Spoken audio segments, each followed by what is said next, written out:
Hello! Thanks for downloading my Wild Meadow double tag pocket. Doing a quick tutorial to show you guys how to put this together. This is very simple. You just need to print out this page on cardstock. I used 65-pound cardstock. And then I provided an optional backing paper if you'd like to make your tags double-sided.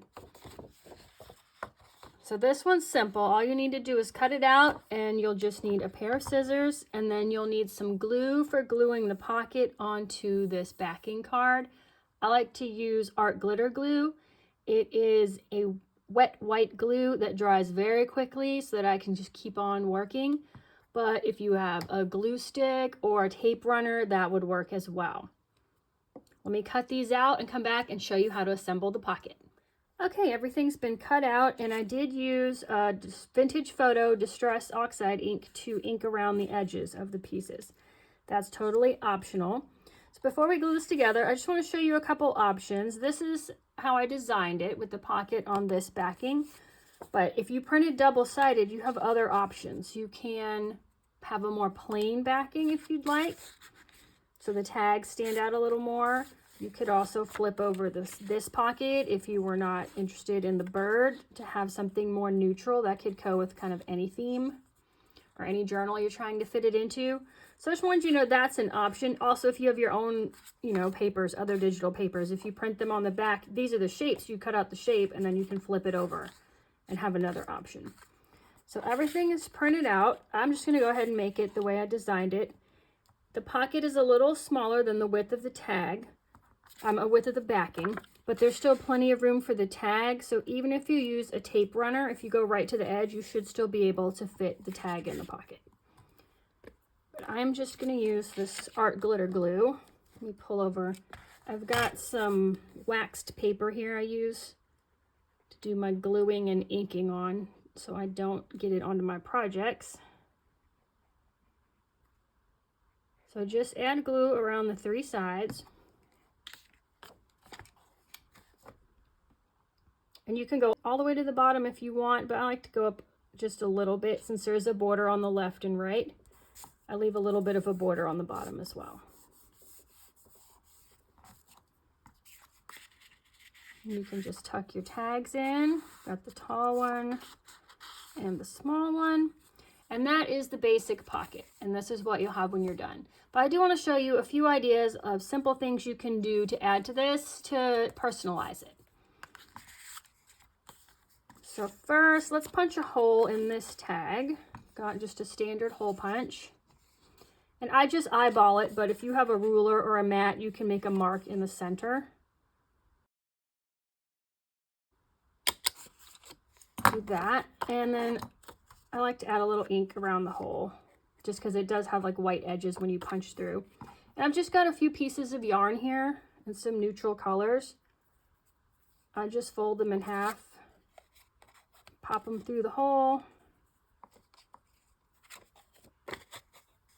And that just adds something to the top. Then you can give them a little trim. I love adding fiber or fabric into all of my journals, just to have something to contrast with the paper. On the top of this one, I have a little scrap of lace. It's a little too white for my liking, so I do add a little bit of this distress ink. Get it a little more neutral, and then I just fold it in half. And then I like this contrast of like the dark and the light here. And I have a mini stapler. A regular stapler will work as well. I just like this cute little one. Let's see if I can get in here. Then you just want to get in here and staple through the lace and the tag. And now you've got some tags with something a little bit interesting going on. And then from the scraps, when I was cutting out the kit, I did save the name of the kit, which is Wild Meadow. And there was this large scrap left over when I cut out the pieces that has this backing print on it. So I want to do something with these two. The Wild Meadow, I don't like the white, so I'm going to put some ink on it to kind of tone it down. If you watch any of my videos or you've seen my journals, you know, like I try to avoid having any bright white at all in any of my journals. I just don't like bright white, and it's not natural. there's not like pure bright white in nature a lot. It's always tinted a little bit. So always try to remove any bright white. So I've got this now. So I want to put this somewhere. I'll probably add it to the pocket. But you could also add it to the top of this tag if you'd like, if you didn't put so much on the top of this one. But since I did, it will get covered up. I think I will just add it down here on the corner. So just use a little glue. You can use glue stick or tape runner. And I didn't mean for this to be a label. I put the kit names on all my printables, but I think it looks nice with this. And then out of this scrap, I have this big punch called Tab. Let's see if it says, "We are memory keepers," tab punch. And out of that, I'm going to punch out a couple of tabs. And it's nice because this grid lines, you can just line it up with the bottom line of the punch, so you know you're getting an accurate punch. So now we've got these two tabs.